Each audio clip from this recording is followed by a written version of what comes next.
In a quiet coastal town, there lived a man named Ravi, a fisherman who dreamed of a life far richer than his own. Each morning, as the sun painted the sky in brilliant hues, Ravi saw only the relentless waves, stealing the precious hours of his day. He'd often sigh to himself, "Why must I work so tirelessly, yet possess so little? Surely happiness must reside with the wealthy." But one evening, something truly extraordinary was about to unfold, something that would challenge every belief he held dear, day after day. Ravi couldn't help but compare his humble wooden boat to the magnificent ships of the wealthy merchants that sailed into the harbor. He yearned for their gleaming gold jewelry, their fine, tailored clothes, and the sound of their carefree laughter that echoed across the water.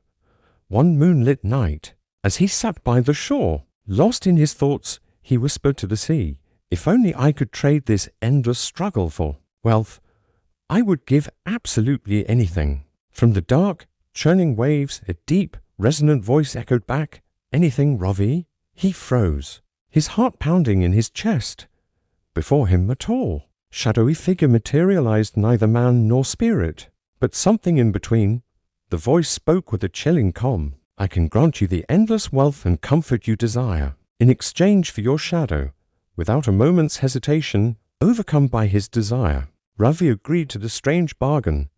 The very next morning, he awoke to an unbelievable sight. His old, weathered boat had transformed into a magnificent vessel crafted from pure, shining gold. His small hut overflowed with shimmering coins. When he walked through the village, people who once ignored him now bowed in awe. Ravi laughed louder and more heartily than ever before. But as he stepped into the bright sunlight, a wave of gasps and whispers followed him. He turned and realized he no longer cast a shadow. At first, Ravi shrugged it off. What's a mere shadow compared to all this wealth? He mused.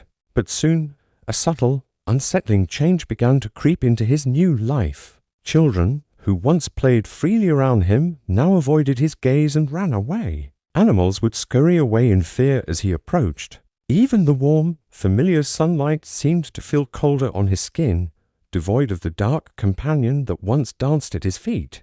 The villagers' whispers grew louder, and the distance between him and everyone else grew wider. Hoping to escape the judging eyes and hushed rumors of his town, Ravi traveled to the bustling city. But even there, surrounded by strangers, no one dared to come near him.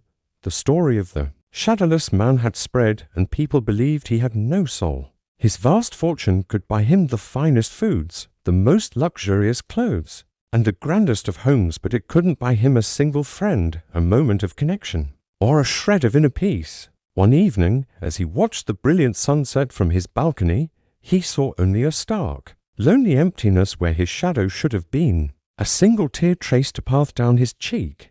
"I traded my joy," he whispered to the empty air, "for a shadow I never even valued."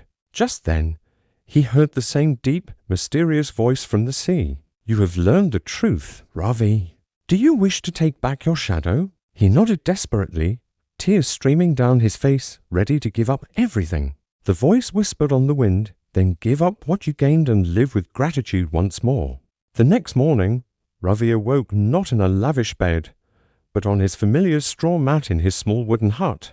His golden ship was gone. The mountains of coins had vanished as if they were never there. He stumbled outside, his heart a mix of fear and hope, and as he stepped into the morning light, the sun greeted him like an old friend, and there, stretching gently behind him, was his shadow. A genuine, heartfelt smile spread across his face. He whispered, "You were always with me. I just never saw your worth." From that day forward, Ravi's life was transformed once more, but this time from the inside out. He worked happily on his little boat, no longer seeing it as a symbol of his poverty, but as his livelihood. He sang along with the rhythm of the waves, generously shared his catch with other fishermen in need, and offered a prayer of thanks to the sea each and every morning. He had finally discovered the profound truth. Happiness was never about what he had, but about how he saw the world and what he chose to appreciate. Sometimes, in our own lives, we chase after the things that shine the brightest, and in doing so, we forget what truly matters. We can trade our peace for possessions, our joy for status, only to discover that the happiness we were searching for costs nothing at all. Gratitude is the magic that turns what we have into enough. When your heart learns to feel thankful before it starts to desire, you realize you already hold the richest and most valuable treasure of all. Thank you for watching. If this story resonated with you, please consider liking this video and subscribing for more tales that touch the soul.